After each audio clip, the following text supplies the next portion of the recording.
दुनिया में सबसे आसान काम पता है कौन सा है? किसी की बुराई करना, क्योंकि बुराई करने में किसी का कुछ जाता नहीं है ना। जब दिल करा मुंह उठा के किसी को भी कुछ भी बोल दिया। और पता है दुनिया में सबसे मुश्किल काम कौन सा है? किसी के लिए कुछ भी अच्छा करना, किसी के लिए भी कुछ भी अच्छा बोलना। तुम सोच रहे होगे कि किसी के बारे में अच्छा बोलने या अच्छा सोचने में भी कुछ जाता थोड़ी है। जाता है भाई, बिल्कुल जाता है। इंसान का ईगो जाता है। किसी को खुद से बेहतर बोलने के लिए या खुद से अच्छा बोलने के लिए जिगरा चाहिए होता है। उसके लिए थोड़ा सा झुकना पड़ता है, थोड़ा सा अदब चाहिए होता है, जो हर किसी के बस की बात नहीं होती। पर यह तो बात हो गई सबसे आसान और सबसे मुश्किल काम की। आप ये जानते हैं कि दुनिया का नामुमकिन काम कौन सा है? वो है इंसान के बुरे वक्त में भी उसकी अच्छाई करना। चाहे सामने वाला कितना भी बुरा करे, उसके बावजूद भी उसका भला सोचना। पर माफ कीजिए, एज अ क्रिकेट फैन हम ये करने में हमेशा से चूकते रहे हैं। अब जैसा कि आपको पता ही होगा कि हाल ही में वुमेन्स प्रीमियर लीग यानी कि WPL चल रही है, जिसमें कई सारी टीम्स हिस्सा ले रही हैं और उसी में से एक टीम है रॉयल चैलेंजर्स बेंगलोर की, जिसकी कप्तान है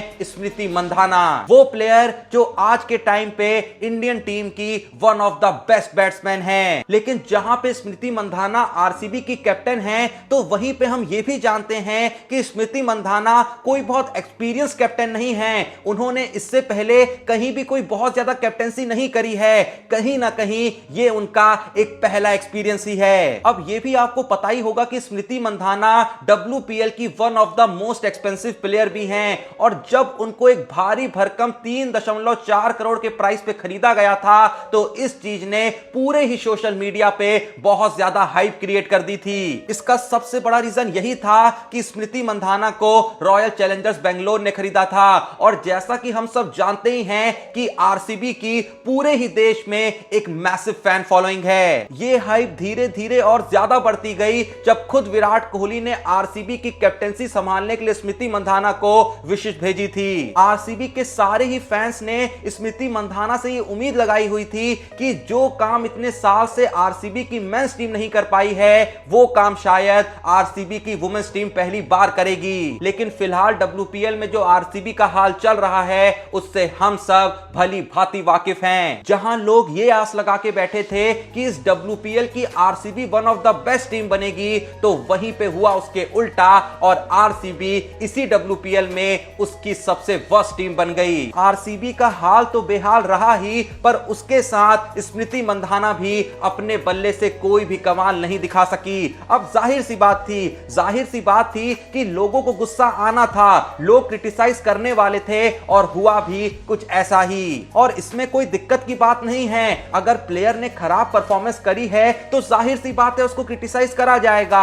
अगर वही प्लेयर अच्छी परफॉर्मेंस देगा तो तारीफ भी तो उसे ही मिलेगी ना, एप्रिसिएशन भी उसे ही मिलेगा ना। लेकिन दुख यह सुन के होता है कि इंडियन नेशनल टीम की one of the best batsman को पूरे ही सोशल मीडिया पे आज गंदी गंदी गालियों का सामना करना पड़ रहा है। देखो, दो पल के लिए लोग गाली का इस्तेमाल स्लैंग के रूप में करें तो वो भी चलता है, लेकिन यहां पे कुछ ऐसा हो रहा है कि लोग डायरेक्ट स्मृति मंधाना को टैग करके इतनी घटिया और इतनी वाहियात गाली दे रहे हैं, जो मुझे बोलने में भी शर्म आ जाएगी और आपको सुनने में भी शर्म आ जाएगी। लोग यहां पे सिर्फ स्मृति मंधाना को गाली नहीं दे रहे हैं, बल्कि उनके साथ उनके माता पिता और उनके भाई बहन को भी गाली दे रहे हैं। टॉक्सिसिटी का आलम कुछ ऐसा है कि आपको अपने भारतीय होने पे शर्म आ जाएगी। अब आप में से बहुत लोग ये सोच सकते हैं कि इसमें कौन सी बड़ी बात है या इसमें कौन सी नई बात है। जब भी कोई भी प्लेयर खराब परफॉर्मेंस करता है तो उसको तो गालियां पड़ती ही है ना। यही तो फर्क मैं आपको समझाना चाह रहा हूं कि क्रिटिसाइज करने में और हेट फैलाने में जमीन आसमान का अंतर होता है। जो क्रिटिसिज्म होती है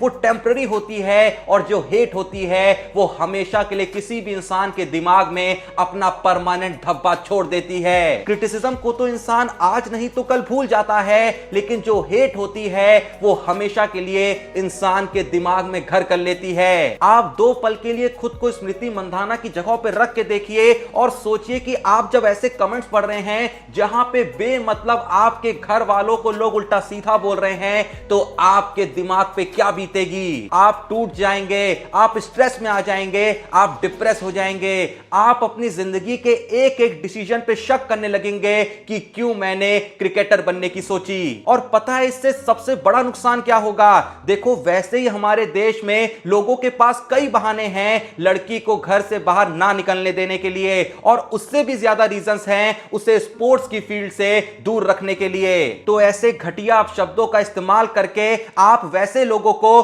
बस एक और रीजन दे रहे हैं अपने घर की बेटियों को घर में ही कैद रखने के लिए। आज हमारे ही देश में किसी गांव में किसी लड़की के बाप ने आपके ही कमेंट्स पढ़ा के उसे यह कहा होगा कि देख, बड़ा क्रिकेटर बनना था ना तुझे, ये देख कैसी कैसी गालियां दे रहे हैं लोग इसे, लोगों ने तो इसके मां बाप को तक नहीं छोड़ा।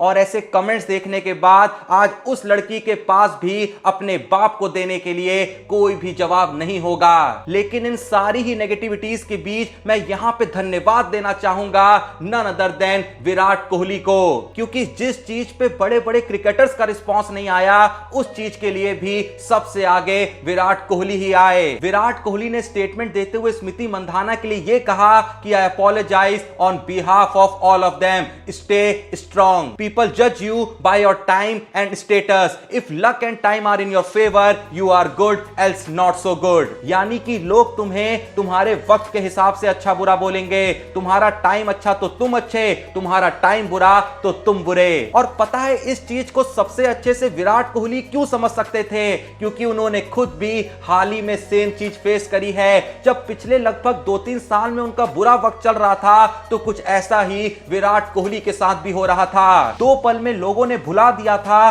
कि इतने साल तक विराट कोहली ने इंडियन टीम के लिए कितना कुछ किया है। लोग सब भूल गए थे कि विराट कोहली का हम पे कितना बड़ा कर्ज है। बीच में कुछ चंद बुरी पारियां क्या आई, लोगों ने विराट कोहली को इतना गिरा दिया जैसे कि वो कुछ था ही नहीं, जैसे कि उसने देश के लिए कभी कुछ करा ही नहीं। वहां भी टॉक्सिसिटी का आलम कुछ इस हद तक बढ़ गया कि लोग विराट कोहली के साथ अनुष्का शर्मा को भी गाली देने लगे। अरे कुछ लोग तो इतना गिर गए कि विराट कोहली और अनुष्का के साथ लोग उनकी बेटी को भी गाली देने लगे। मतलब नीचता ने अपनी हदों को कुछ इस तरीके से पार कर दिया कि लोग विराट कोहली की कुछ महीने की बेटी को रेप थ्रेट्स तक देने लगे। अगर आप लोग को ऐसा लगता है कि जो सारे ही कमेंट्स होते हैं ये बस हमारे देश के लोग पढ़ते हैं तो ऐसा नहीं है, और अगर आप ऐसा सोच रहे हैं तो आपसे बड़ा मूर्ख कोई नहीं है। जरा सोच के देखिए, जब यही कमेंट्स इंडिया के बाहर के देशों में जाते होंगे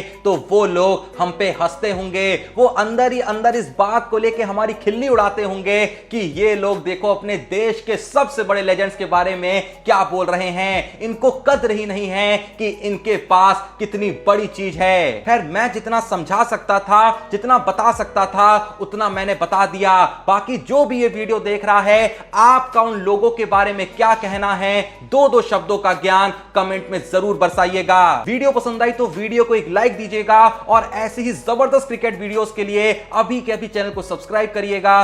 बाकी मिलते हैं नेक्स्ट वीडियो में, तब तक के लिए जय हिंद, धन्यवाद।